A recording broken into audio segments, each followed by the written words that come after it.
Tout a commencé lorsque j'étais en vacances et que je faisais la toupie. Je vis au loin la fête du Nouvel An sous-marin qui battait son plein, comme chaque année. Quand soudain, je vis la réalité se fendre en deux. Je ne voyais plus rien. À mon réveil, sur la plage, un portail s'était ouvert devant moi et je décidai donc de courir. Un T-Rex en était sorti. Mais heureusement, j'avais pratiqué la course à pied pendant quelques mois chez mon oncle Francis. Je me réfugiai donc dans une usine que je croyais complètement désaffectée. Mais je vis alors un alien, sous forme de garçon, sortir de son vaisseau et s'approcher de moi. J'avais entendu le président dire qu'il fallait se méfier de ces gens-là, même si je pense que ce n'était également un, et il passait souvent à la télé des images de la guerre contre ces soi-disant martiens. Avec toutes ces choses que j'avais endurées, je décidai d'aller me laisser tenter par un peu de crack.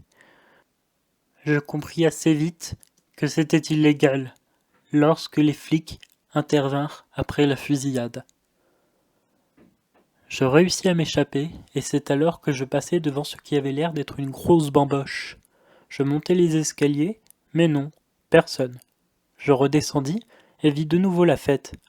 Alors je suis remonté, mais toujours personne. Je me suis alors dit qu'ils ne voulaient sans doute pas de moi. J'étais très triste. Mais j'avais faim. Je me suis donc fait un joli plat avec le pigeon que j'avais chassé la veille, et j'y ajoutai un zeste de citron fouetté.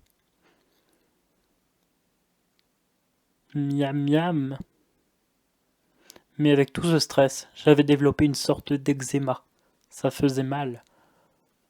Le soleil se leva, et alors je préférais aller en finir avec tout ça. Je me mis sur la route en attendant qu'une voiture m'écrase. Mais tout le monde est bien trop poli de nos jours. J'essayais donc de me pendre en regardant des tutos sur Google afin de pouvoir faire un nœud. Je comprenais rien. J'ai donc demandé de l'aide à un capitaine de bateau, mais il ne savait apparemment pas non plus faire un nœud de potence. Ça le choqua fortement. Je lui dis que ce n'était pas grave et que je trouvais bien un autre moyen de me suicider. Tant pis.